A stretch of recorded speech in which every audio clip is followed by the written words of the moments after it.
Hello, everyone. Good evening. Welcome to the session on the guidance for quiz two of your subject of strategies for professional growth. Myself, Shitesh, I am the web admin of Kaziranga House, and I welcome Prashasti Sharaf, who would be helping us with this session. She would be taking the session forward. So, just to give a very brief introduction, she is someone who has actually scored the top grade, S grade in this subject. Won't be taking much of time. Over to you, Prashasti. Yeah, thanks Kshitish for that kind introduction. So, hi all. Let's start with the session now. So, I'll just start presenting my screen. Can anyone confirm if my screen is visible? Yes, it's visible. Okay, great. So, I've prepared this document for SPG. It contains like week by week quick notes for your quiz 2 revision. And I've kept the PYQs as baseline. So whatever concepts and whatever terms they've asked us like over the period of 2 3 years. So I've tried to incorporate everything here at one place. So I hope this is going to be useful for you all, and I'm also going to share a link with everyone of this talk in some time. So, anyways, let's begin. So this is week one about teamwork. Together everyone achieves more. And the very first framework in week one is about the 10 C's. So we have these 10 C's, namely clarity, commitment, communication, competence, collaboration, coordination, connection, conflict resolution, change management, and continuous improvement. So I've included a basic description about each of these terms. So clarity is like everyone understanding their goals and roles better. Commitment is about team believing in those goals. Communication is where everyone is able to share information openly. Competence is using each other, like each member's skills well. Collaboration is when we're working together using each other's strengths and making the most out of it. Coordination is aligning tasks and efforts. Connection is when we are building trust and support in each other. Conflict resolution translates to solving disagreements constructively. Change management is about adapting smoothly to changes, and continuous improvement is about keep improving always. So, I've included a very comical storyline here to help you understand the 10 C's of teamwork better. Now, if you look at the 10 C's, some of them might appear like very similar to you, and you might not be able to understand the real context better, and what is the subtle difference in the usage of these tenses. So that is why I've included this storyline to help you understand this thing better. So it's about Virat and Dhoni. They are interacting about some team dynamics. So Virat storms in saying, Mahi bhai, the team has no clarity. One thinks it's practice, one thinks it's a photo shoot. So see how the word clarity has been used here. So Dhoni shrugs and says that it happens. And Virat continues and says that, and their commitment. Someone said he'll try only if the wife smashed today, and communication is chaos. Three group chats, no one knows which is official. So, see, commitment here is being used to indicate that how much a person is committed to performing his duties, and like how he mentions that they'll only perform if the wives match. So it indicates that there has been a lack of commitment on their part. And in communication, so they have these group chats. No one is really able to communicate better, and I mean they're not able to understand which one is official. So this is how these terms have been used here to give you the larger context. So going ahead with the conversation, so Dhoni smirks and says it's normal. The competence is wild. A pacer tried bowling off spin, and for collaboration, two guys went for the same catch and knocked each other out. Coordination, one is doing drills, another is ordering momos. So competence here is used to specify the abilities. So a pacer is trying to bowl off spin, sort of indicates that his intricate abilities regarding that. And collaboration, as in two guys are collaborating and doing the same thing together. So two guys went for the same touch. And then coordination is basically you're carrying out a set of activities together in sync, in perfect coordination. So that is how one is doing drills and another one is ordering momos. So Dhoni raises an eyebrow and says that momos from where? So Virat face palms. Even their connection is lost. One player asked who the opener is, and it was him. And conflicts, they fought over who brings water bottles. So, connection, as I mentioned in the 10 C's, it's about building trust and support in each other. Now, some sort of connection issues have been going on in the team. So, there have been some conflicts over who the opener is, and there has been even some lack of clarity. And then there are conflicts with respect to who's gonna bring the water bottles. So Dhoni laughs and says classic. Virat sighs, and any change in plans scares them like a plot twist in a thriller. Dhoni pats his back. Relax, Virat. Once they settle, stick together and continuously improve, we'll win. Just take away their momos. So now here you can see how all these terms, like all these C's, have been sneakily used in this entire conversation. And what is the surrounding context and what is the subtle difference in meaning, like in between all of these. And I hope that if you like go through the conversation 2 3 times, you'll be able to understand this context better, and will also help you in framing your final answers for the subjective questions in exam. Okay, so moving on. The next is the Tuckman's model of team development. So we have seen questions asking that, you need to tell them which sort of a stage of team development a particular team is. So there are four stages, particularly forming, storming, norming, and performing. So forming is basically when the team is in the formation stage. There are team meets. Everyone is polite. Everyone is uncertain about how the team is, who is like what, and what actually their role will be in the team. So at that time, they're mostly relying on their leader. So that is the forming stage.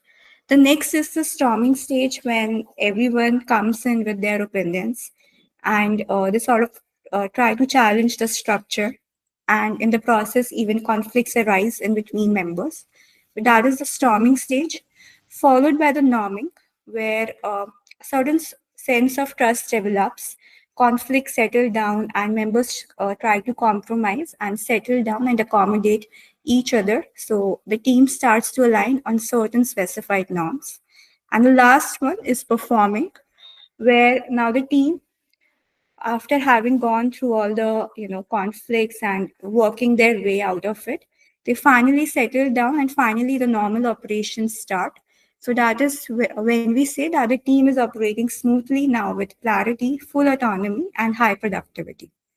So these are the four stages of Tuckman's model of team development. The next is the team types. So we have four types of teams. One is functional, cross-functional, virtual, and self-managed. Functional is mostly where members are from the same department and they're focusing on one specific function, like members from the HR department focusing on recruitment. Cross-functional team is where we are having members from different departments focusing on one common goal or project. So suppose there's a project about rolling out smart meters in Uttar Pradesh. So there has to be the power markets team. Then there has to be a finance guy who's gonna budget everything out. So that is how a cross-functional team is formed and it operates. Virtual team is members working remotely, as the term suggests, virtual, and communication is mostly maintained via digital tools. And then we have a self managed team where there is no direct supervisor, no direct boss or leader in that sense. And all the team members manage themselves, they manage their own tasks and decisions. So it's mostly like a flat hierarchy across the organization where everyone is like their own boss and everyone is responsible for the task they have been allocated. So this is about the team types. Then the next thing is about the 9 Belbin team roles. So this has been, I guess, provided as a supplementary material in week one. I would recommend not skipping all the contents provided because we've seen questions coming up related to this content as well. So please try to cover everything that has been provided, the primary content as well as the supplementary content. So we have the 9 Belbin team roles as follows. The first one is the plant. So a plant is somebody who is a creative idea generator. So he's gonna come up with new ideas. He's gonna solve problems in original ways, as in innovative ways, non-traditional ways. Then a resource investigator. So he's somebody who explores opportunities, brings external contacts and information for the team. Then coordinator is somebody who is coordinating in between the team members, clarifies goals, delegates, and keeps team focused. Shaper pushes the team to work and to do well, drives action and overcomes obstacles.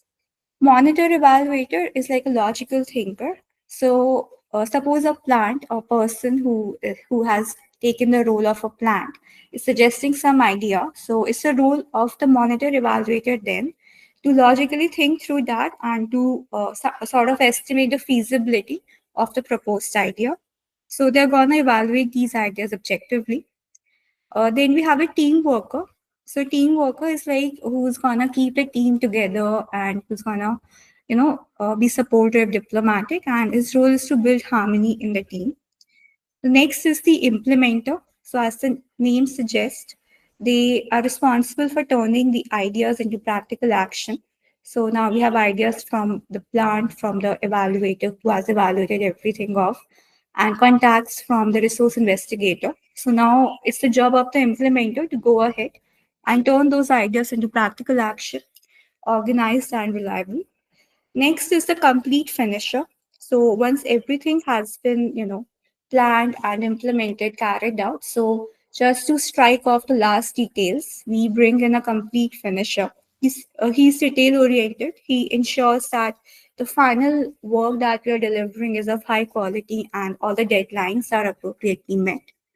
And then we have another team role, specialist. So the specialist provides some deep expert knowledge in a specific area. So specialist works in close correspondence with plant and monitor evaluator. And these three people are mostly responsible for identifying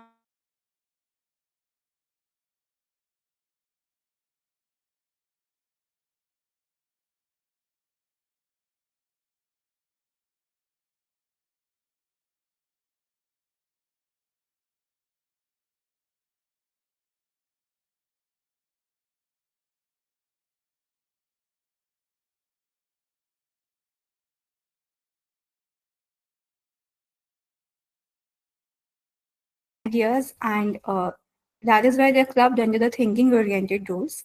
In people oriented roles, we have a team worker, coordinator, and the resource investigator. So these people are working for the team, with the team, and coordinating tasks between the team. So all these three types of roles come under the people oriented roles. And then we have the action or the task oriented roles. So the people who are actually going ahead and implementing stuff for us. So that is our shaper. He's actually like driving action. Implementer is implementing all the plans as they have been planned. And the complete finisher, as I was mentioning, he will complete everything to the last detail. So please go through this content like once more at your end, and please try to remember these 9 rows and especially these larger buckets because these type of questions have been asked like quite a few times. And then there's a small section about spheres of responsibility. This is actually from week 4, but I've included it here. So spheres of responsibility, it goes from personal to team to organization to society. So the first sphere of responsibility is obviously personal. You have to be responsible for your own behavior, skills, and growth. The second sphere is about the team or the interpersonal connections. So after you have sorted out your personal stuff, then you need to contribute to the team effectively. You have to build relationships and collaborate with people. The third is at the organizational level. So now the personal and team has been completely sorted out. So now you're effectively contributing to the organization's well-being and its growth. So that is your organizational sphere of responsibility. And lastly, we have at a societal global level. So once you've mastered all the like initial three, then you are able to, and I mean you are groomed enough to contribute at the societal and at the global level. So that is the larger impact on community and your environment. Okay, so this was all about week one, and yeah, so it includes all the important pointers and concepts that you should be able to like. You should acquaint yourself from week one, and I guess you'll be able to perform well in quiz two if you like refer to all the content here. If there are any questions, please let me know, else I'll move ahead with week two. I actually had a question. Yeah. So, the case study questions that we get, are they Mhm. primarily from week one itself, or they can come from any week? Okay, so they can actually come from any of the weeks, but you should focus primarily on the frameworks. So one is the 10 C's as I discussed here, the 10 C's of teamwork. Then we'll be looking at the 10 C's of communication. Then we'll have the 6R framework somewhere in week six or something, or I think in week five. And then we have some other concepts here and there. So it can come from anywhere. You should at the end of the day should be able to identify what the question is actually asking you to do, and once you identify the concept, then you just need to like briefly describe what it is all about, highlight the keywords, and like whatever context they have asked you the question in, like suppose John is saying something to Tom and what he should do. So after describing the framework, you just try to wrap the context around that. So if you're able to do that much, then I think you're like good to go. But yeah, to answer your question, it's not limited to a specific week. You should be like acquainted with the frameworks all across, and there are not many frameworks as such. If you like go through the entire doc, I think there are largely three or four. Okay, so if in case in the actual answer of, if for example there's a case study where we have to give 10 C's of teamwork and they are focusing on commitment, for example, but I am not sure of the answer and I write communication and explain that, then what's gonna happen? Like, am I gonna lose all the marks, or am I gonna get any grace marks, or like, how does it work? Okay, so there will never be a question that is, just gonna focus on one specific like C from the entire framework. So I mean, they don't generally frame questions that way. But anyways, if suppose the question is somewhere hinting to, towards is somewhere more inclined towards the commitment side of things, and you have explained the entire framework from a general perspective, then okay, grace marks will be awarded. So if the question is of 5 marks, I think you should be able to get somewhere around 3 or 3.5, because at the end of the day what they are actually evaluating is your conceptual clarity. So even if suppose you have, you don't know the specific pointer as such, but if you know the larger picture and if you sort of just paint them, paint it out for them, so they'll be they'll be happily evaluating that and will be awarding to at least with 3 or 4 marks. Okay, got it. All right. Thank you. Yeah. Okay. So moving ahead, now this is about week two. It's about communication and listening skills. So the types of communication, we have inner versus outer. Inner is your thoughts, feelings, inner chatter. Outer is the spoken words and actions. Second is personal versus social professional. So now these terms, and I mean it's very straightforward. I don't have to explain much here. So personal is your self, family, friends. So social, you have workplace community. Verbal versus non-verbal. So verbal, you have the spoken words, non-verbal, the tone, the gestures, the body language.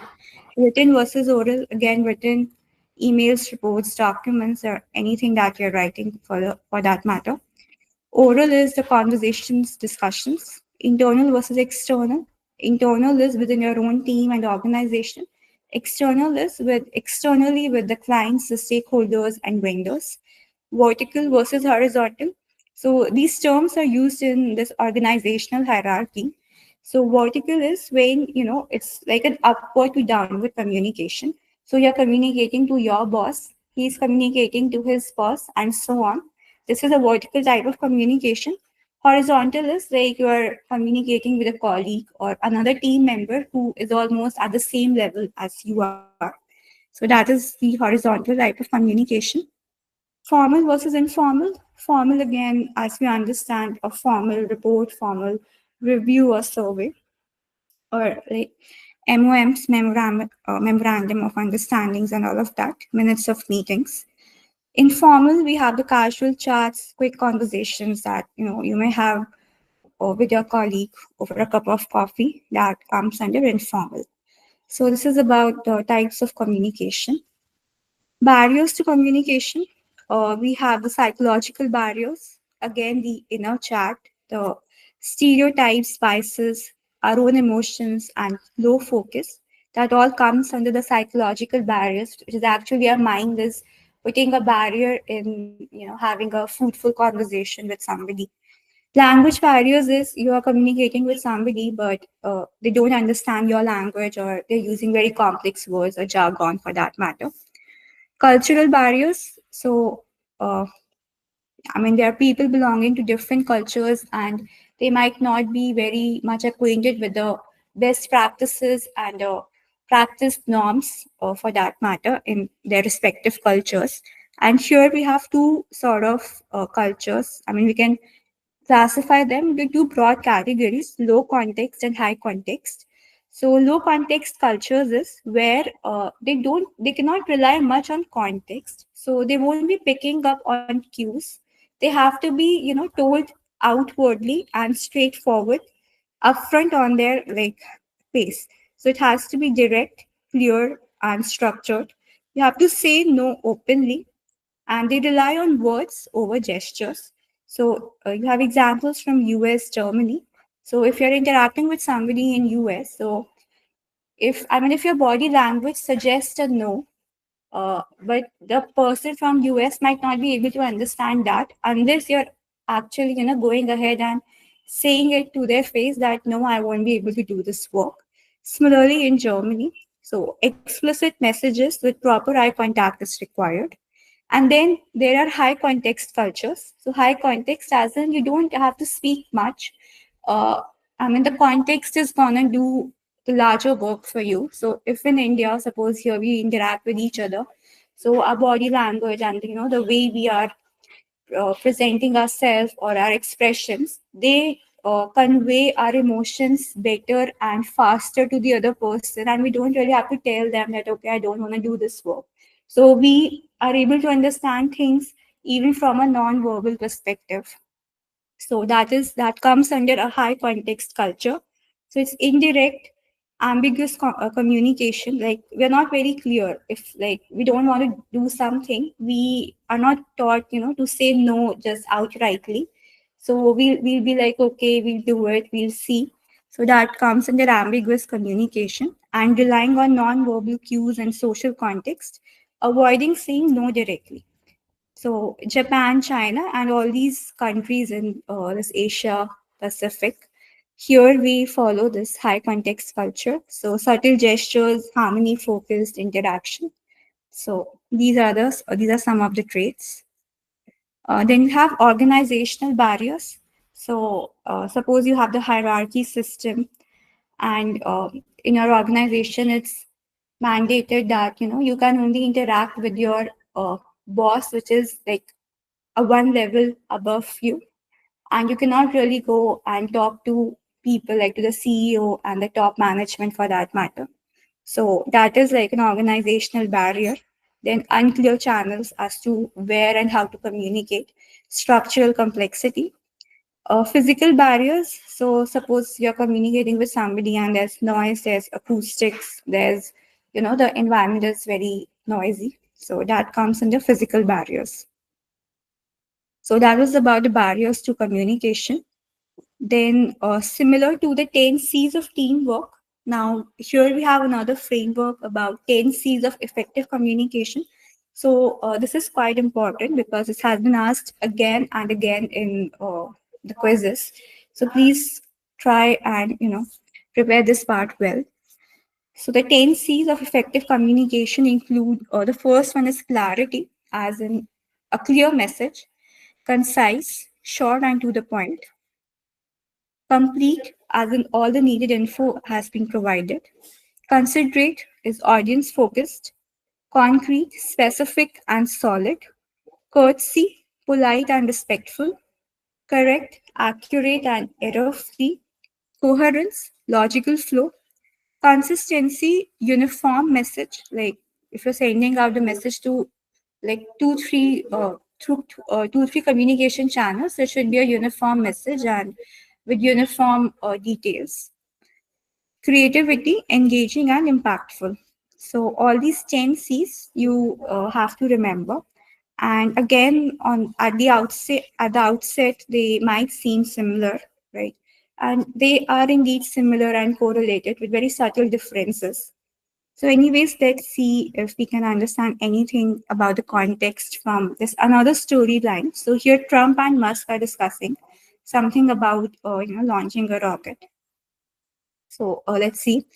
So Trump barges into Elon's office and says, Elon, your Mars briefing had no clarity. I couldn't tell if you're going to Mars or a movie premiere. So Elon replies that because you skipped a concise summary and only read the long appendix. So Trump waves a giant folder and where's the completeness? I want all details, even snack plans. So see, there was no clarity about the plan. Okay, so it was not a very clear message. Then the concise summary with like all the details put together in a concise format, it was left unread.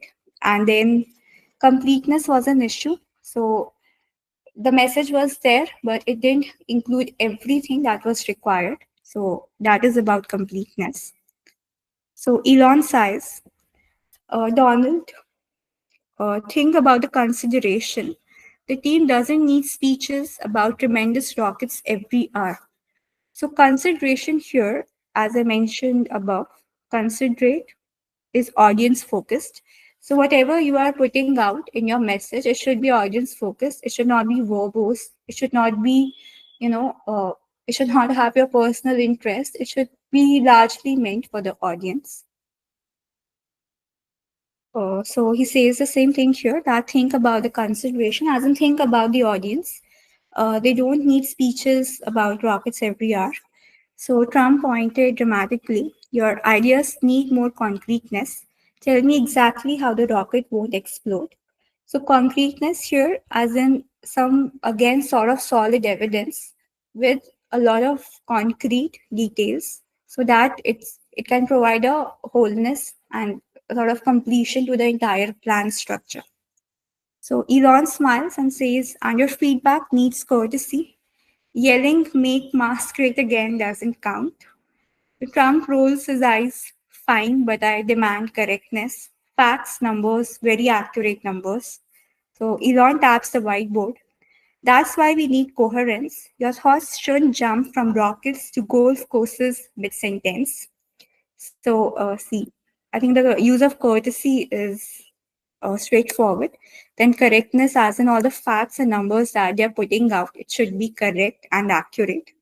Coherence, as in there should be a logical flow and there should be some sort of interconnectedness. So suddenly if you jump from rockets to golf course, so the coherence is lost. So Trump adjusted his tie and says that, and you need consistency. Stop changing the launch date every time you get a new idea. So Elon chuckles, deal if you bring some creativity that isn't just new hack designs. So Trump grins, Elon, creative hacks are the future. So now here consistency has been used to indicate that there has to be some sort of uniformity with the plans, with the dates, and whatever you have set out to do. Creativity, as in some sort of originality, it should not be just copied pasted from somewhere else. Okay, so here across this conversation, I hope you are able to understand how different C's of communication come into play and what is the larger context and the subtle difference in meaning behind all of these. Okay, that is clear. Then there's a small section about the listening skills. So here, nothing much has to be talked about. So listening means quieting your mind and paying attention to tone, pace, emotion. So we have two types: passive and active. Passive is when you're simply just listening to the other person, simply receiving the message without interrupting or acknowledging gently through nods or sounds or reactions in uh, terms of Google Meet, especially when someone is distressed. Then active listening is you are showing continued engagement actively, paraphrasing to confirm your understanding of the thing being taught, asking questions, mirroring emotions. That is when you are also engaging with the speaker. That is active listening. And then listening to the future is when you're focusing on hearing the speaker's hopes and goals, helping them think forward and explore possibilities. So, suppose somebody is narrating some experience to you, or somebody is laying out their dream plan for you, and then you're actually very actively listening to that, and you're also providing your own inputs as to how the other person should take it forward, and how they can make it more concrete and how well they can plan it. So that is listening to the future. Okay, so that was largely about week two, communication and listening. And I don't think so that anything else from week two has been left out here. If there's anything, please let me know. And again, if there's any doubt, please let me know.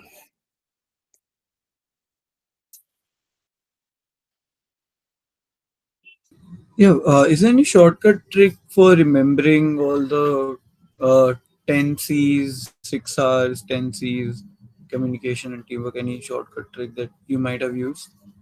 Okay, so I didn't really, but here I'll be discussing, see, one thing.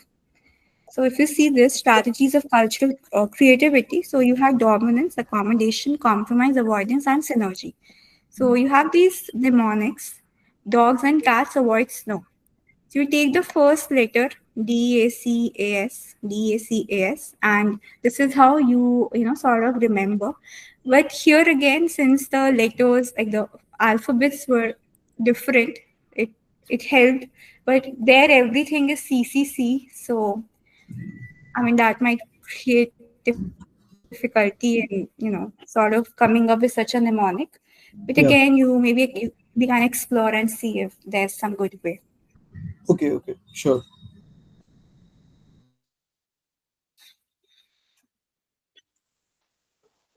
Okay. So moving ahead, now week three, as I've seen through the years, not much has been asked, and whatever they ask is from a very general aptitude perspective. So I don't think that you'd face any difficulty answering week three as such. So it's largely about communication in a professional setting, which we already have discussed briefly in week two, as in you need to share input, raise queries, give feedback, and reach the right person only. Messages should be polite, short, clear, and direct. Just give me a minute.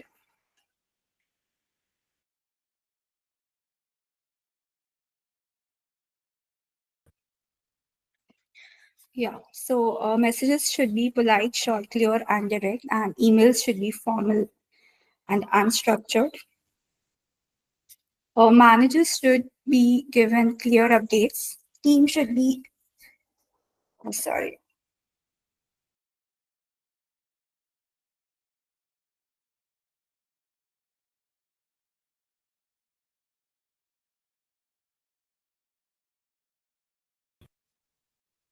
Yeah, sorry. So, messages should be polite, short, clear, and direct. Emails should be formal and structured. Managers have to be given clear updates. With team, you have to set proper expectations. And with customers, you have to be precise and professional. Your communication shapes your image, organization, and career. So, I mean, that's a very uh, brief summary of the communication in a professional setting, and it sort of very much aligns to whatever we have discussed in week two. Then, as far as the presentation skills are concerned, so you have to be structured, audience focused, again considerate, and time conscious. You have to use clear explanations, familiar formats, and visual aids, tables, graphs, schematics. So yeah, this is like one of the most important points from the presentation point of view, that visual aids should always be present and should be the norm. Separate facts from opinions, summarize to orient the audience, and drive decisions. So again, it's all generic content, and you all must have been acquainted with the same. So then we have these writing skills. Writing will influence your credit, decisions, and policy. So you should follow a specific structure, beginning with a title summary, then the middle details, and then you can end with a summary, a conclusion, or a future direction. And then you can use clear, concise, correct language, define unusual terms, and aim to inform and persuade efficiently.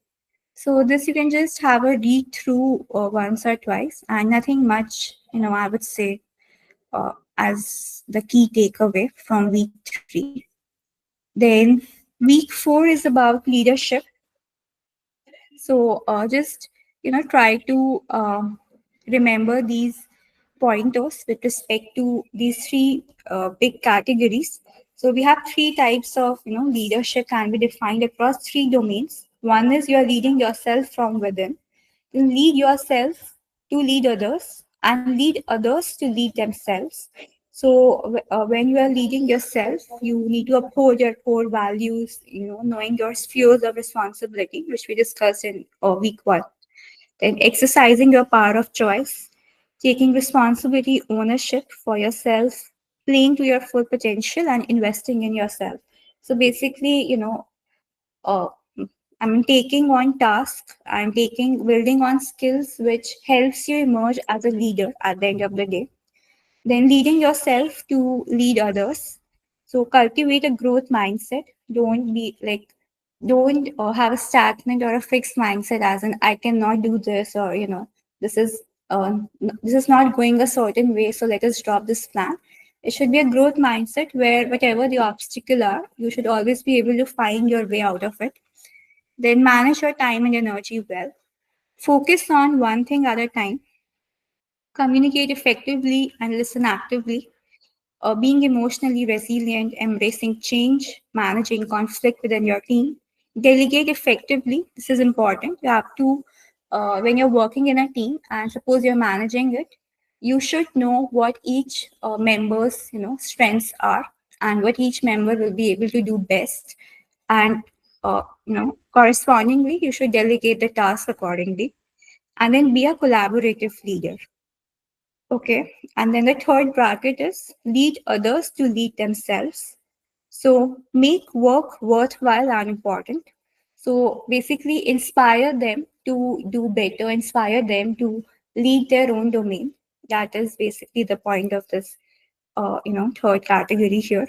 Putting individuals in charge of their goals and cheering and supporting each other on. So inspiring and supporting and motivating people to do better and to lead from the from the front. That is about leading others to lead themselves. So just be acquainted with the larger headings and the larger context here, and you would be good to go. This is important. Gartner's multiple intelligences. Again, this has been given as a supplementary content, but please don't leave those things out, because they have been featuring now and again in your PYQs. So you have multiple intelligences. Basically, we attribute intelligence to only, analytical or, logical, mathematical sort of intelligence, but that's not right. Gardner says there are 9 types of intelligences. One is the spatial intelligence. Spatial, as the word suggests, related to spaces and shapes. So anyone who is an architect, they have a very high spatial intelligence for that matter. And bodily kinesthetic intelligence, this deals with moving your body, skillfully to solve problems or create things. So dancers seem to have a very high kinesthetic intelligence. Musical intelligence, sensitivity to rhythm, pitch, tone, sound patterns. So musicians, your violinists come under this category. Linguistic intelligence, strong command of words, language, structure, and expression. So this comes under your linguistic intelligence. So all the translators that we have, okay, who go around with diplomats, right? That comes under this linguistic intelligence criteria.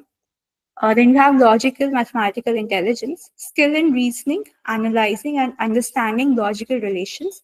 So this is the primary, intelligence that we have been understanding since time immemorial, and we have been synonymously using intelligence with logical mathematical intelligence, but we need to understand that it's just one type of intelligence and there might be several more. Then interpersonal intelligence is when you're able to understand others' emotions and intentions better. So all the consultants and psychologists, therapists that we have, they have a high interpersonal intelligence. Intrapersonal awareness of one's own feelings, goals, and decisions.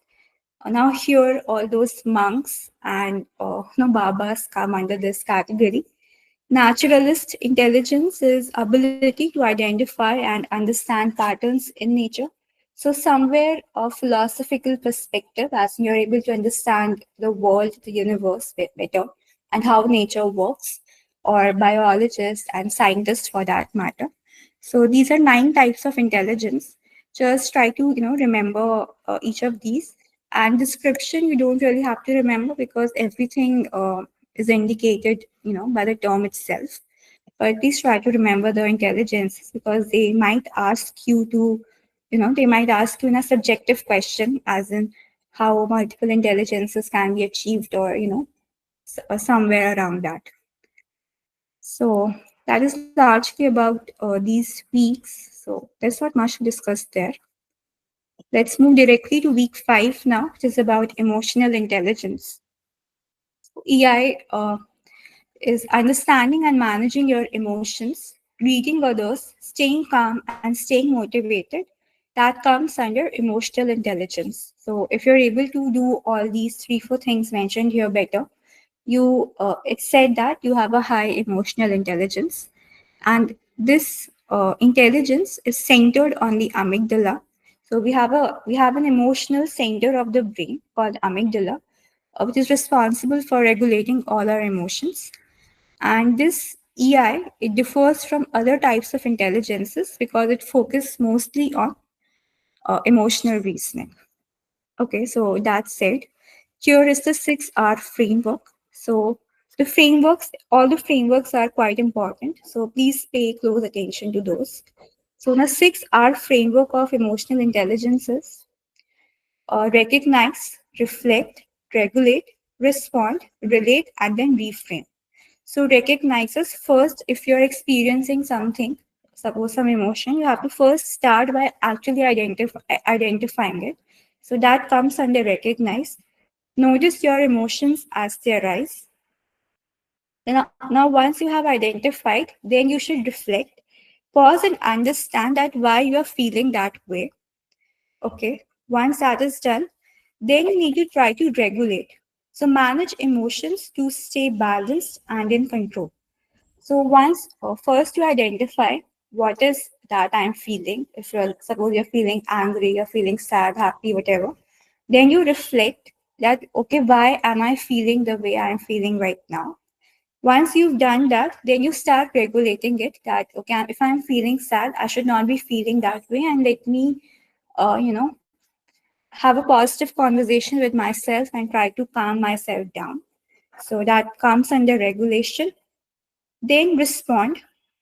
Choose thoughtful, constructive actions. So once now you have calmed down, then you can respond to the work that you're doing or respond to the person with whom you're interacting in a much clearer and a much confident manner. Then relate. Use empathy to understand others' emotions. So suppose you got angry at something, you identified you were angry, you reflected what got you angry, you tried to regulate it, then you responded in a not so angry manner, and then you even try to relate that okay, the other person made you angry, but you try to see that particular thing from their perspective, or you step into their shoes for that matter. So you try to understand the other's emotions behind doing something, and then reframe. So you shift the entire perspective of that particular situation, and you see everything from your own perspective as well as the other person's perspective more positively and clearly. That is about reframe. So you go from recognize, reflect, regulate, respond, relate, and then you finally reframe the entire thing in a much more positive perspective. So this is your 6 R framework, and now here is a very again a comic conversation between Harry and Hermione. They are discussing these 6 R's through some dark magic conversation. So Harry knocked over Hermione's books again. Hermione sighed, "I recognize chaos, and it's you." Harry scratched his head. "Give me a moment to reflect on my life choices." Hermione pinched her temples. "Must regulate the urge to fix you." And Harry raises his wand, and "I'll respond by fixing everything, reparo." Hermione nods and says, "At least you relate to my stress now." She smirks, "Let's reframe this as a practice. Someday you'll have kids who act exactly like you." Harry, that is a true dark magic.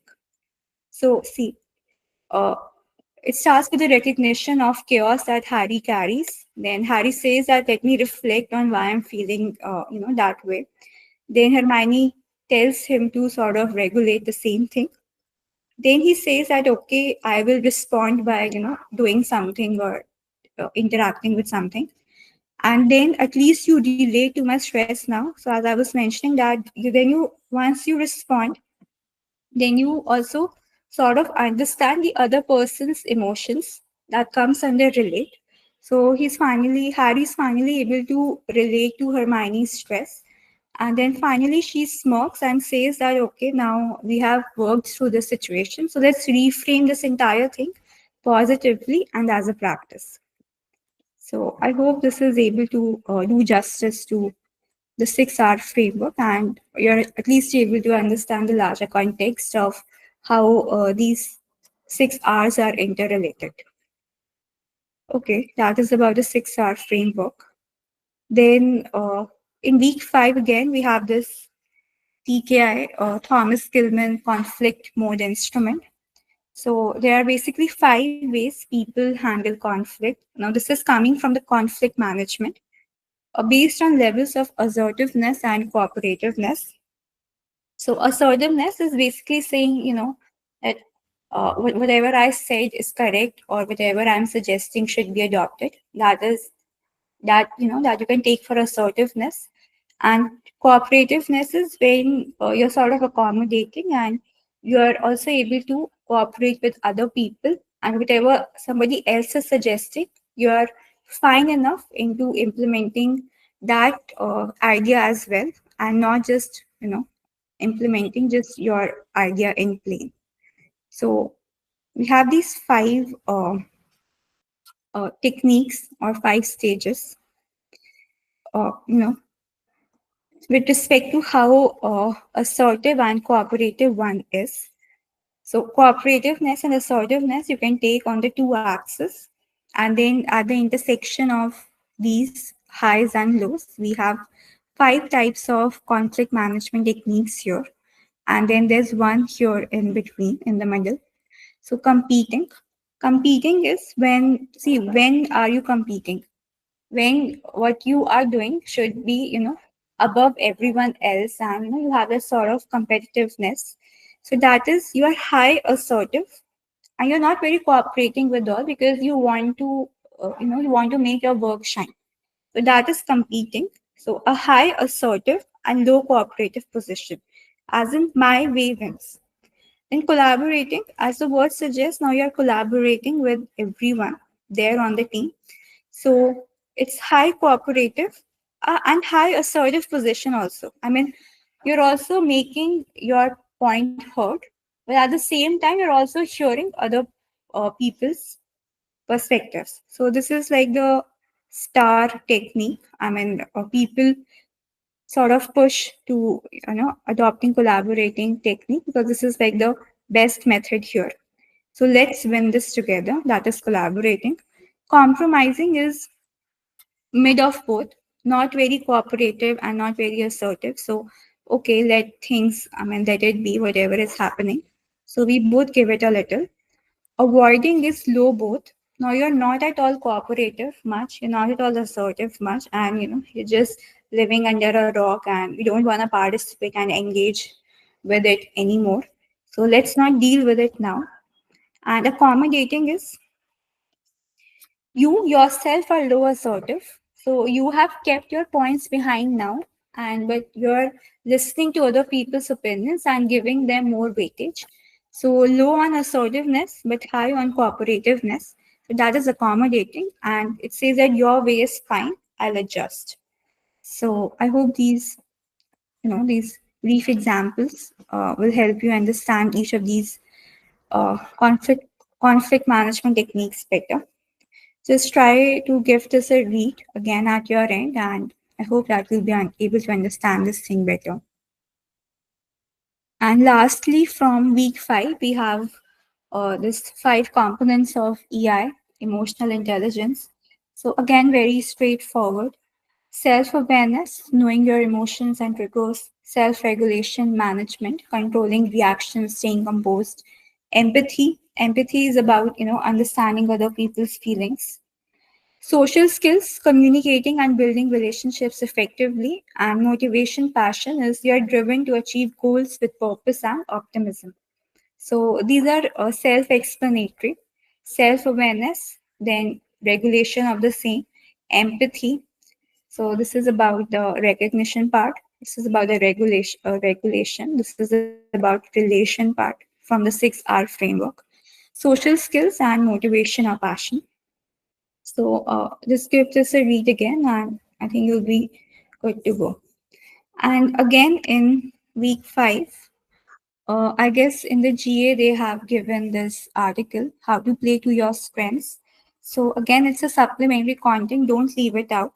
Please give this a read and sort of prepare a summary, for the same, because I guess 2 terms back, 2 or 3 terms back, there was a question on, subjective answer question on this, how to play to your strengths, somewhere around 5 marks. So just try to read this article or try to get a short summary, 100 to 100 words, and try to memorize it to be on the safer side. So this is all about your week 5. Please go through the 6R framework and this conflict management and the EI components well. And a lot of MCQs are based around the same point. If you've gone to the PYQs yet, you'll be able to understand. If that is fine with all, we can go to week 6 now.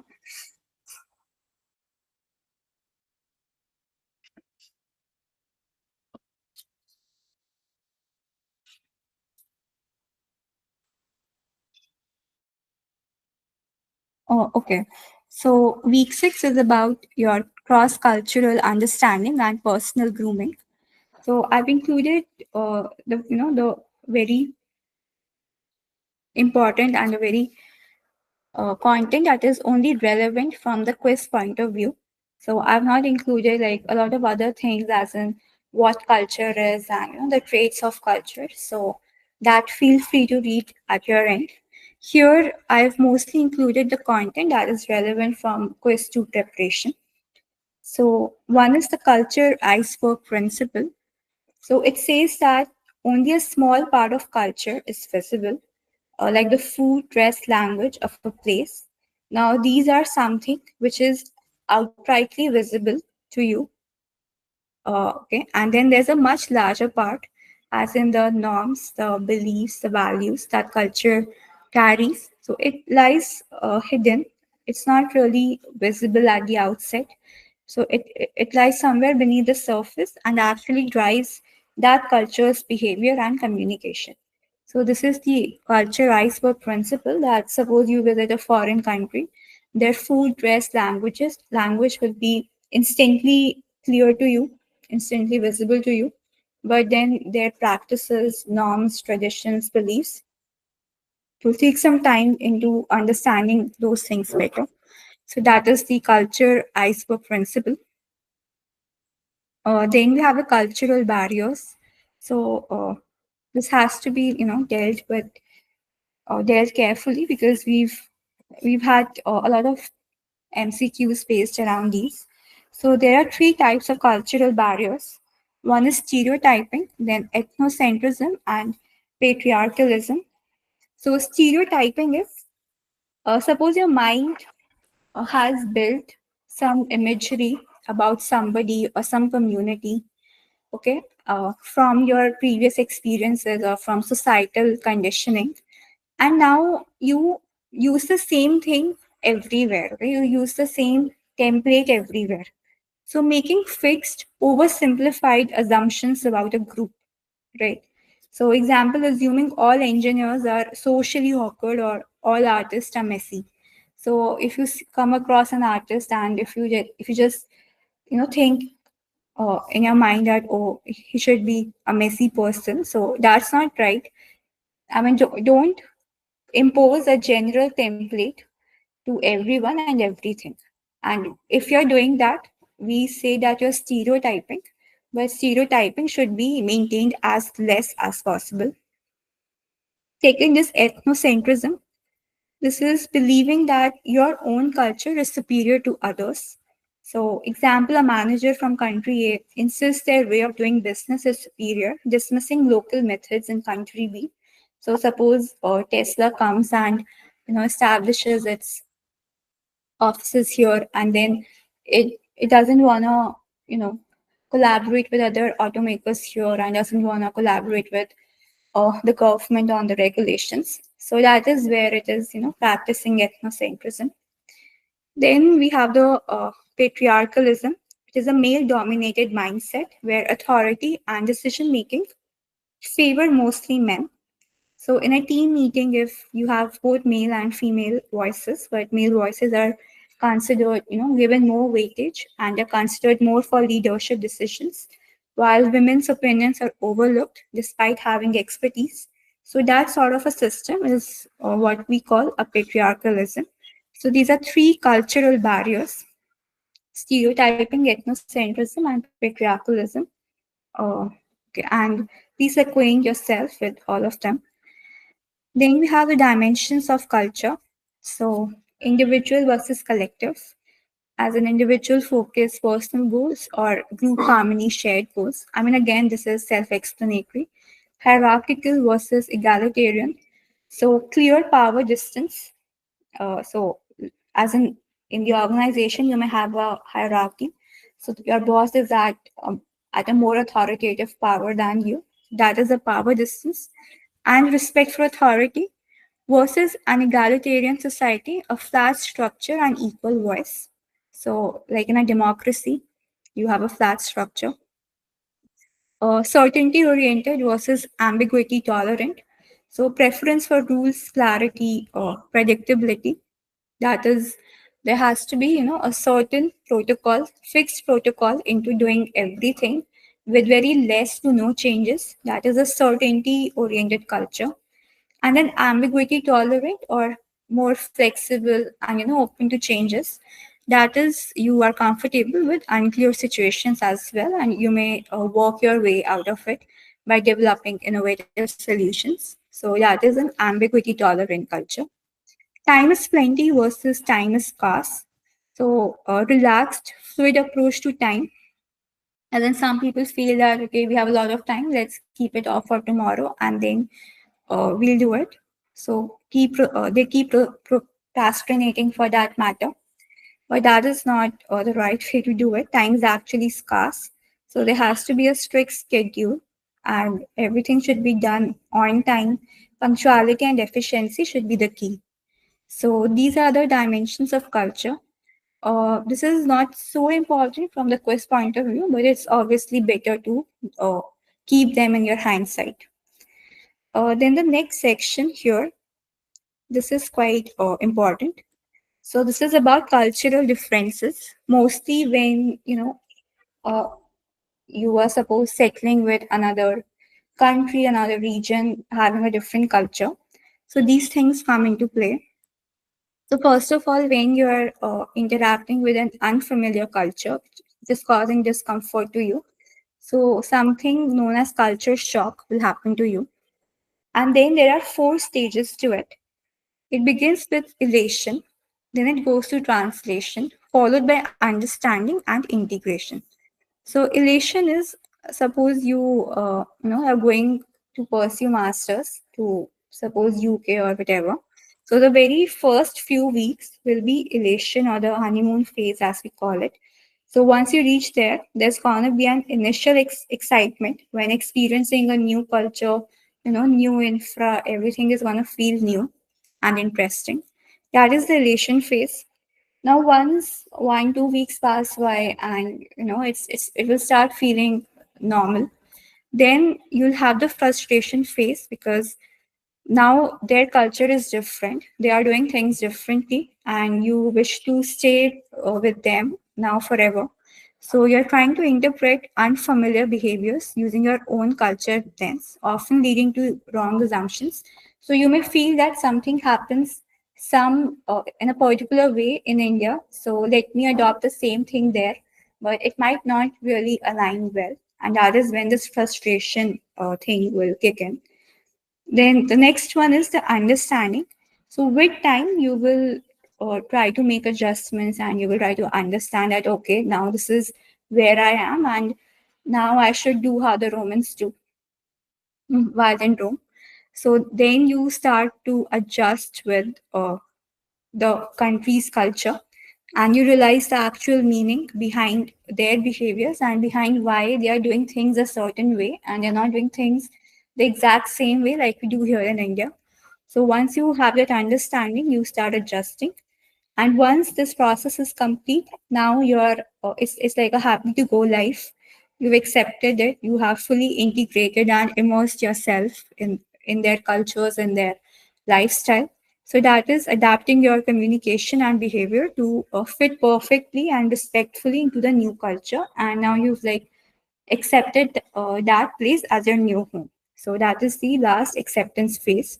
So elation, translation, understanding, and integration. Now, again, a very small example to understand the same thing. So, when Harry arrived in Japan, he felt elation as his host greeted him with polite bows. He quickly attempted a translation in his mind. They must be extremely formal and distant. Later, he gained understanding when Hermione explained that they bow to show respect, not distance, and it's their cultural warmth. So then he finally reaches integration by adapting to the same thing and he bowed back correctly, spoke more softly, and matched their communication style. So again, he was coming in with some stereotyping templates, and from that lens, he first felt that they are very formal, very distant beings. But then it was corrected, and he sort of understood. Okay, in Japan, this is how people greet and meet each other, and then he finally accepted that and integrated it into his own life. So that is about this cultural differences or the culture shock, four phases. Then we have the strategies of cultural creativity. So quick mnemonic to understand. So we'll be going through dominance, accommodation, compromise, avoidance, and synergy. So DACAS. So dogs and cats avoid snow. This is just a quick way to remember. the 5 strategies of cultural creativity. So, first one is cultural dominance. Now, here one culture is imposing its values over others. So it's basically dominating, or asserting its dominance over another culture, and they're not really ready to adapt. So minimal adaptation is there.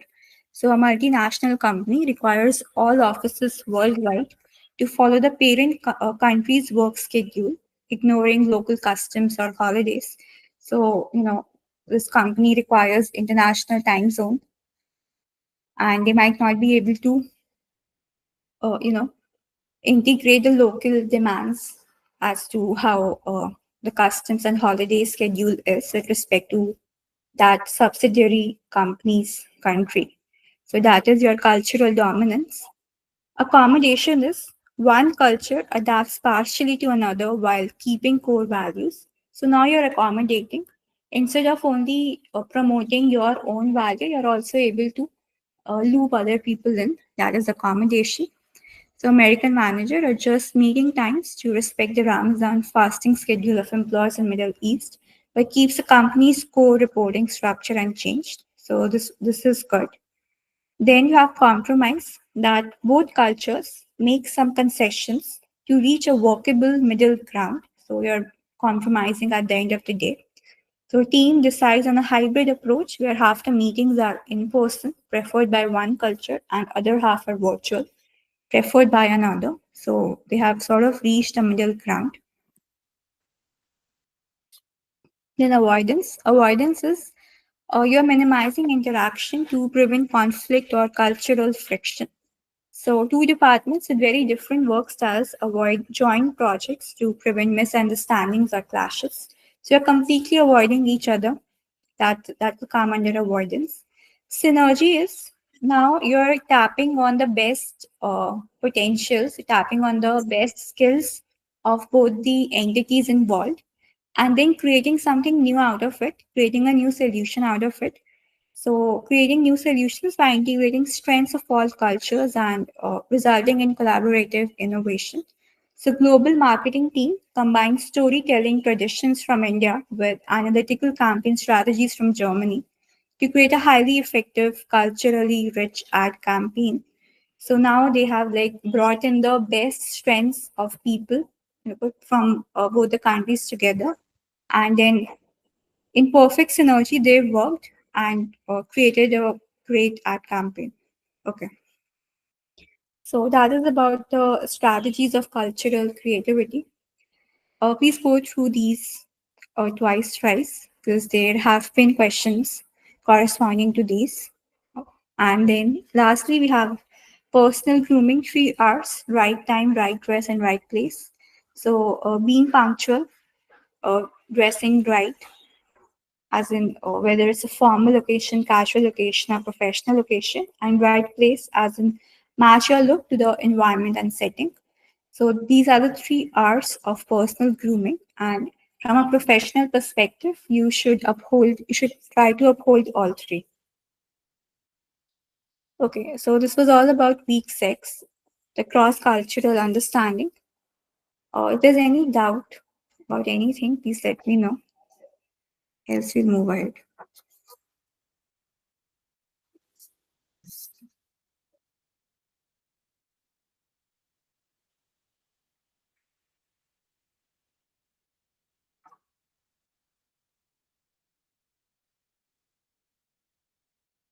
Okay, so week 7 is about this fiscal and economic sense. So here I've listed out all the terms that have been discussed through the course of lectures, and I've like provided brief one-liner definitions. So I'll be sharing this document with you all, so you can just go over all these. So we have cash inflow, money coming in, money going out as cash outflow. Investment options like equity, mutual funds, FD, gold, real estate, etc. And return on investment, as in whatever you have invested, how much you are getting back in the form of profits. And higher ROI results in better performance. So again, you have a quick finance glossary here. So returns are your profits from investment. Inflations are rising prices that reduce your monetary value over time. power of compounding.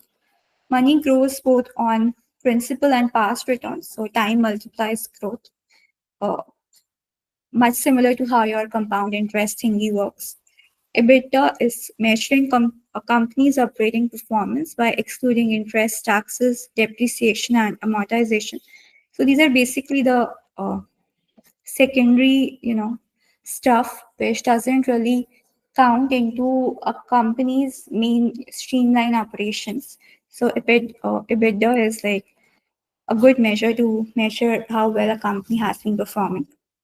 Capital gains are profits earned from selling assets like stocks, mutual funds, real estate at higher price, or demand pull inflation. So occurs when high demand and limited supply push prices upward. So like we have for some limited edition consoles or limited edition MacBooks for that matter. Then CPI or Consumer Price Index. It tracks changes in the price of a standard basket of goods and services to measure inflation. So, our government, I guess, every 4 to 5 years measures the CPI and to track how inflation has been doing economically and if anything has to be adjusted in the bygone tax laws. Okay, and then we have these types of rates of return. So again, nominal, effective, absolute. So nominal is before you are adjusting for any sort of inflation or taxes. Effective is actual return after compounding effects. I've also provided the formulas for the same. Absolute return is total return over the whole period. CAGR is this is a star metric. So you'll find a lot of questions around this compound annual growth rate. So your annual return completely smoothed out with respect to final value, present value, and everything taken into consideration there. IRR is internal rate of return, as in suppose you have a plan to do something, to do some investment, and in 5 years you have the exact figures with you that the investment will yield you this much. So you discount it and you see that how much growth in a backward direction has happened that way, and that will give you the internal rate of return. And the higher this IRR is, the better is your investment plan. Then on similar lines, you have XIRR using actual dates for irregular cash flows. Tax adjusted return or real rate return. And then finally, we have real tax adjusted return rate. So, I mean, you don't have to really, remember all the formulas as such. You just remember these two. Mostly, the questions have been asked from CHER and IRR.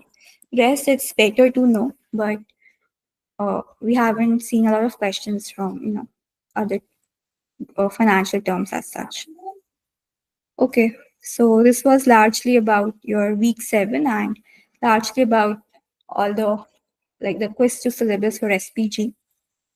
So I've tried to cover everything that is relevant from the quiz preparation point of view and also from the PYQ's perspective. So I hope that was helpful.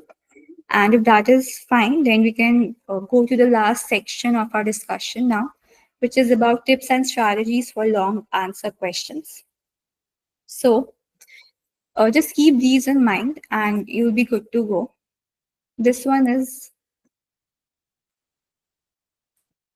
this one is the main tip here. So once you're presented with the subjective question, first try to look for the key concept that that particular question is based on.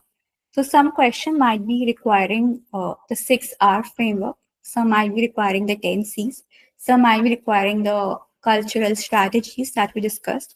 So first try to identify the concept being asked and then link it to the relevant SVG content. So if they're asking about what are the different communication styles, so you link it to the relevant SVG 10C framework that you have studied about. Once you understand that much, so once the concept is clear, as in if it's about 10C, 6 hours, whatever, Then go ahead and you describe that framework fully. Okay. Forget whatever the question is saying, that, it's asking about conciseness, concreteness, whatever. Forget about that for a while. Go ahead and describe the entire thing, no matter whatever the question is saying. Because this eventually is gonna give you brownie points, even if they didn't really ask for the description of the framework. But if you're actually, portraying it to them that I know the entire concept in depth, that is actually just, make wonders for you. So just go ahead, describe the framework fully, and while describing, make sure that you capitalize the keywords. So suppose you're writing concise, concrete, make sure to capitalize it, because when you're typing it out on your TCS keypad, so there you don't really get the options to make it bold, italics. So the only differentiation you can do is by capitalizing the words. So please go ahead and capitalize keywords. It makes it very easy for the evaluator to understand that yes, you have explicitly covered all the 10 C's or all the 6 R's. So capitalize the keywords. Give a brief explanation about all of them. So this will also like support the argument and will also help you reach your word limit. So capitalize keywords, give a brief explanation, whether the question asks for it or doesn't ask for it, irrespective. So it doesn't matter whatever they are asking question. This is something that you have to necessarily do. And once you have the capitalized keywords, you provide a brief explanation, then you surround it with the context from the question. So, like we were discussing that Harry, Hermione, 6 R's. So, you have the R's, then you're describing what those R's mean, and then you're wrapping it in the form of what the question says. So, you just put a Harry and a Hermione and the task they are doing somewhere in between. So, to make that sentence complete. Okay. So, just keep in mind this point, and I think it's gonna fetch you appreciable marks. So focus is on conceptual clarity and also some sort of grammar accuracy. Again, there's no single right answer. Okay, it's a subjective answer. They're not looking for accurate answers.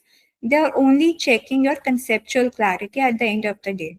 Okay, they don't also wish to understand that what Harry said, what Hermione said, what they should do. They are not checking that. They only want this thing, that you know the framework well, and that is why I'm telling you, describe the framework in full. Then it's all about storytelling at the end of the day within the prescribed word limit, and you need to make sure to make your answer somewhat engaging and structured. But all these are like supplementary, good to have points. But this thing here is a must to have. Then, if required, suppose it sort of entails some personal situational experience, then you can also incorporate your own examples when use examples. But again, all these things have been incorporated to reach your word limit, also staying within it. So be concise as well as complete. Quality over quantity should be uh, focused on. Then check flow. Answers should have a logical flow, and it should be it should have a smooth interconnectedness in between the multiple paragraphs.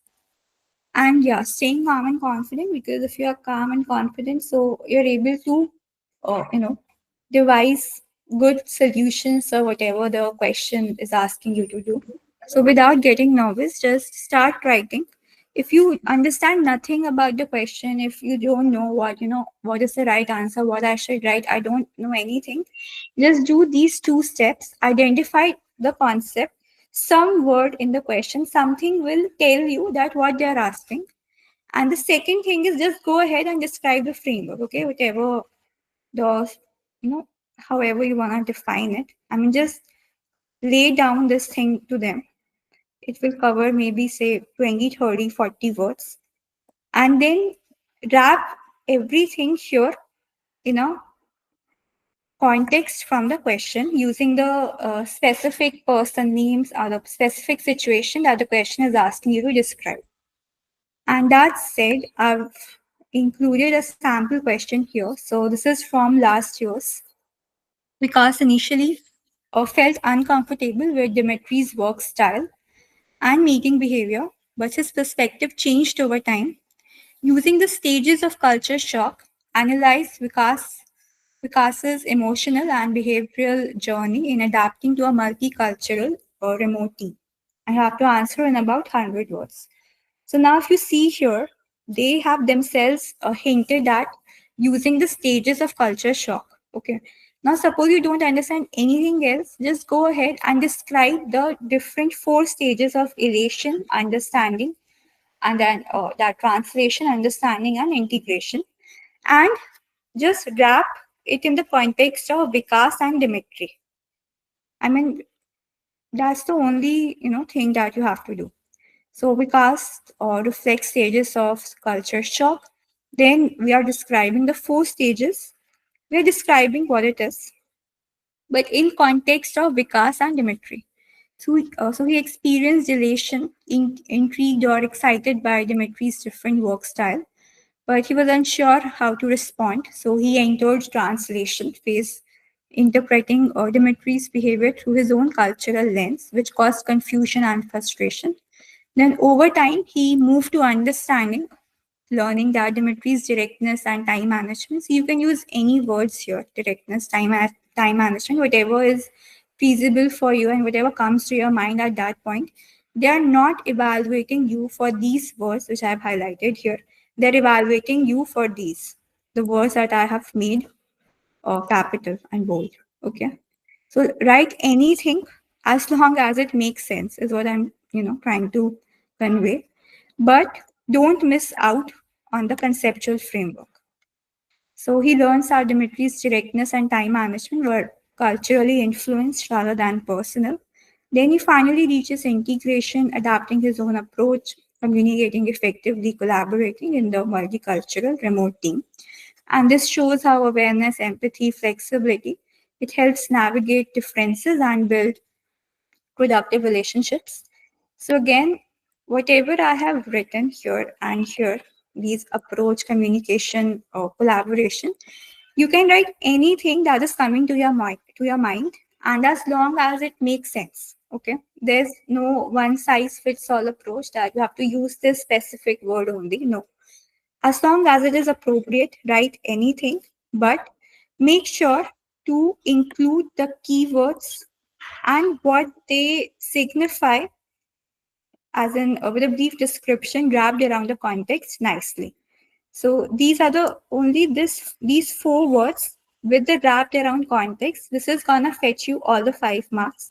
Nothing that we're writing here, okay, or in between.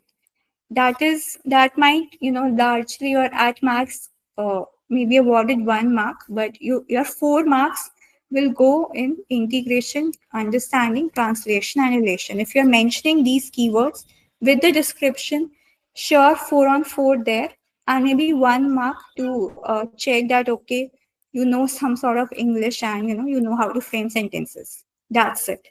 This is how you need to frame your answers in SPG, because as I told you, the holy grail, they are only checking your conceptual clarity about the SPG subject.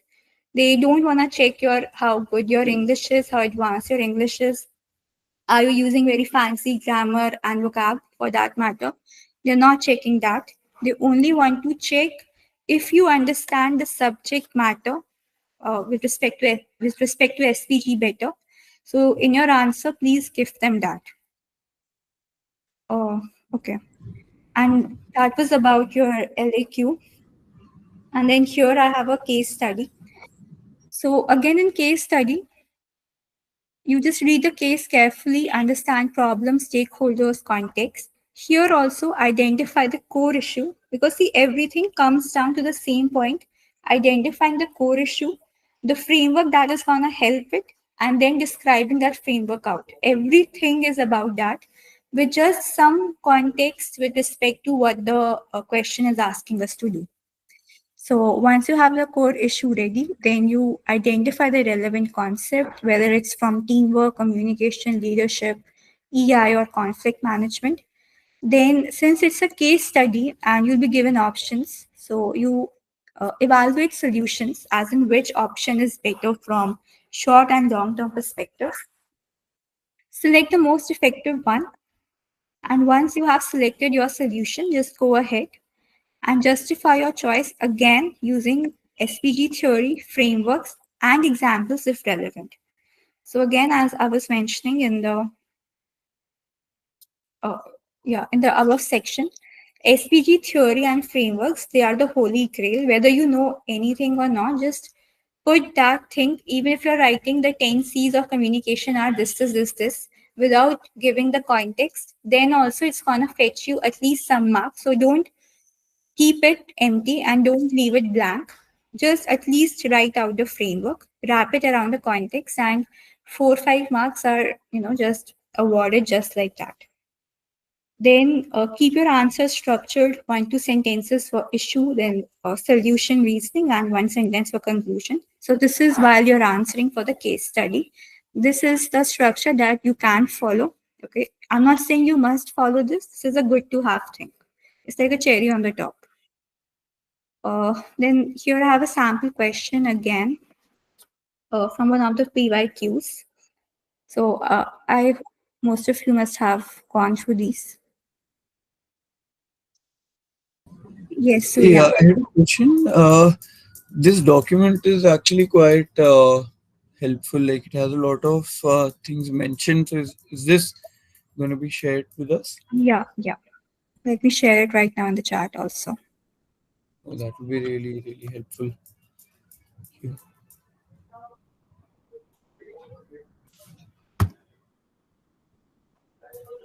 Okay, so right. So this is the case study from one of the PYQs about Dhruv. He's been hired as some marketing associate and he's struggling because uh, like there are people of the same age and then there are people older than him.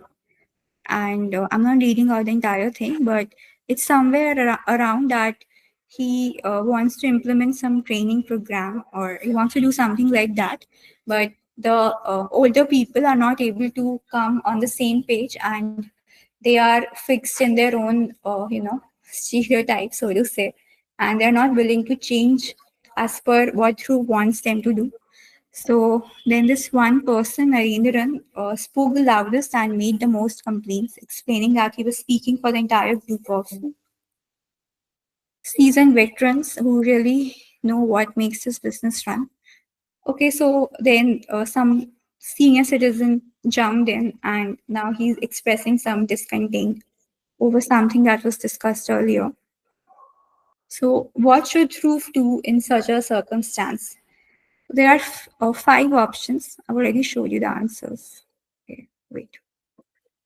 So there are 5 options. First is that Dhruv should speak to the concerned person privately about his obstructiveness and warn him that if he doesn't cooperate while learning and using the new system, he will receive a written warning. Second is you do nothing about the person's complaints. Over time, he'll have to learn the system if they want to get good appraisals, raises, and bonuses. Or call a meeting of the entire group, ask for feedback, identify individuals who are technologically savvy, and making a plan for getting everyone together. Fourth is you speak to the person concerned and explain that uh, you appreciate their views, and the entire group together should exchange information and knowledge across all of the employees in the work group. And E is about getting advice from his own supervisor regarding how to proceed with managing the different personalities and perspectives among his employees and how to best implement the changeover. Okay, so if you can see here, there's no one right solution. There's always a pros and pros and con involved with each of these options, except the first one, because here I don't think so. A lot of you will go with option one because here it's a bit on the stricter side, where he's just assertively saying that you want to receive a warning and all of that stuff. So I don't think so. A lot of you would want to go with option A. although it's a lot assertive and strict. The rest of the options still pose a better situation to deal with. So, anyways, here the answer is C and E. I mean, you can go ahead with any of the options, or you can go ahead with two and say that we can do C as well as E, and we can find a middle ground somewhere. So this is how the sample answer looks like. So you're first mentioning about the option in brief. So whatever you selected as the option, mention it out in brief. Seeking advice from a supervisor again. Then just try to explain the situation. Okay, what the situation is. And then once you have sort of understood that okay, this is the issue, then you just, in your own words, whatever you can understand, whatever. Now it was about team dynamics, so you can bring in EI, you can bring in empathy. Then it's about the team, so you can bring in Belvin's team roles, you can discuss Belvin's team's roles. So you identify, see, you would first you identified the options that you want to go ahead with, then you describe them briefly in 2 3 lines. Once that is done, then you understand that the case study is about team dynamics, and then whatever you can recall of the team in these 7 weeks, you start describing them one by one. That there can be EI, there can be empathy, there can be Belbin's team roles. Okay, anything that is coming to your mind which is relevant to a team, just start describing that. Okay, again, as I'm saying, there's no right answer. There's nothing that only this particular thing should go here. No, whatever you know about the team, whatever you can recall, just start putting in. And again, make those highlight them. Here I've made them bold. It's good if you're gonna make them capitalized. It will just help the evaluator to understand that okay, these are the different concepts from SPG that you have used to answer this question.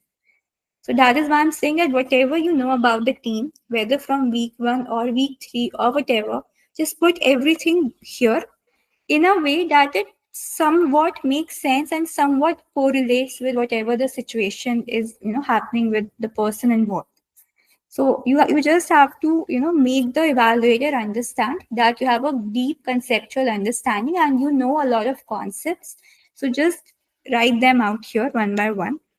Then he's then describing about situational leadership. This is from week 4.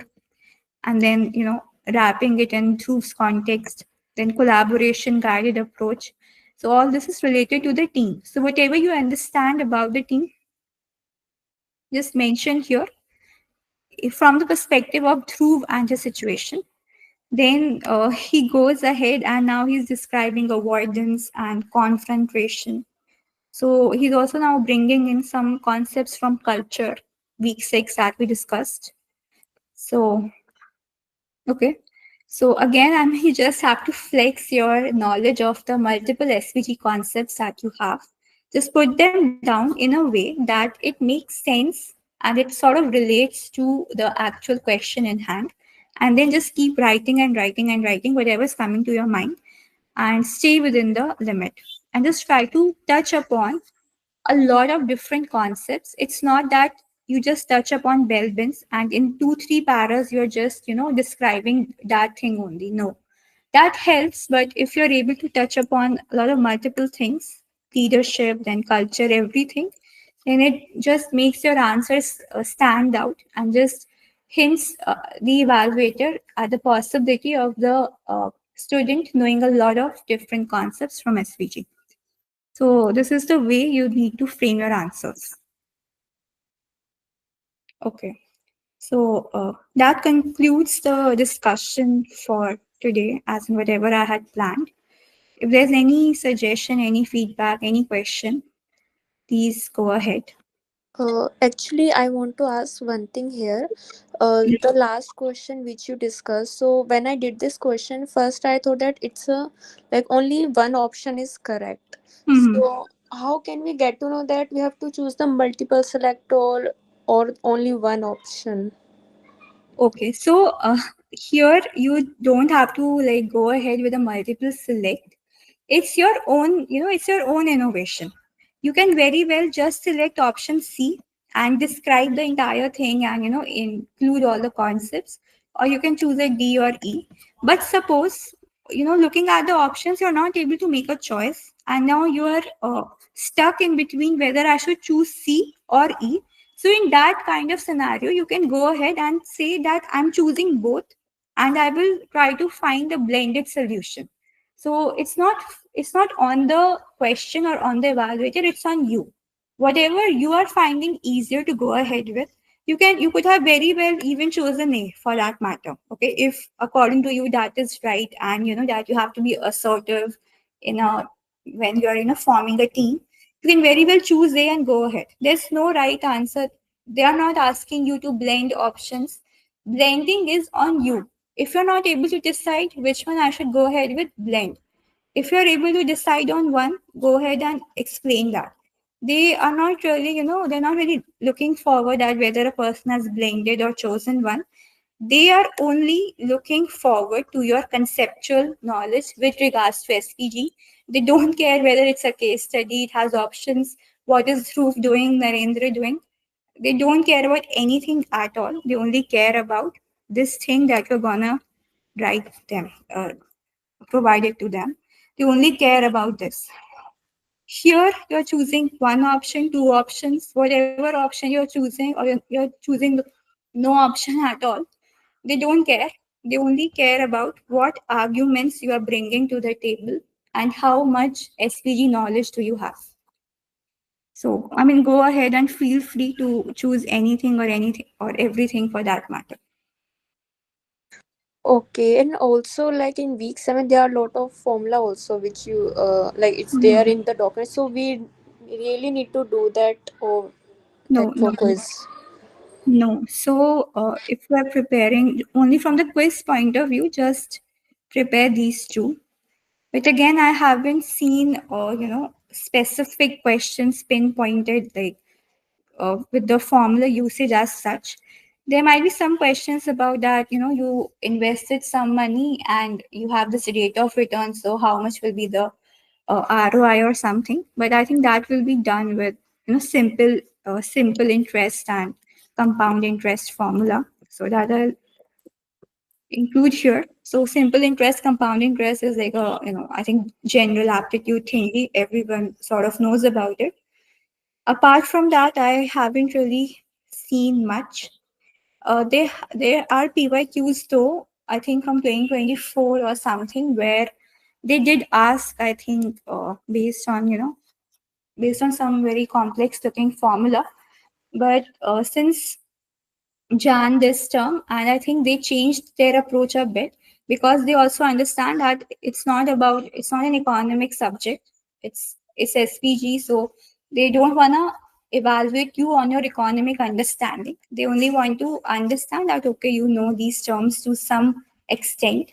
So I don't think so that these complex formulas or anything will be there, but just to be on the safer side, just have a look through this list and just prepare at least a CAGR and IRR. Okay, understood. Yeah.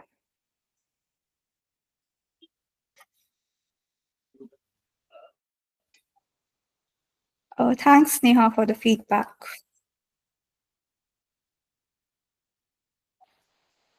And thanks Prashasti for this session. It was really helpful for the quiz preparation. Thank you all. If there's Well, thanks anything, a lot. Thanks a lot, Prashasti, for this session. I mean, this was super useful and would have actually help us to fetch some more marks. great to hear that. Thanks, Ritesh, for having me and for letting me, like, giving me the opportunity. Murthy, can we have the notes? Yeah, so the notes are there in the chat box as well. You can see it in the chat box. You can Can you also send attach it in it? the YouTube description, maybe. So I've Yeah, shared it thank you. once again. Also, you will find them in the YouTube section, in the YouTube comment section of this video as well. Okay, then thank you. Thank you. So I'll Thank be stopping the streaming and recording. Yeah, thank you.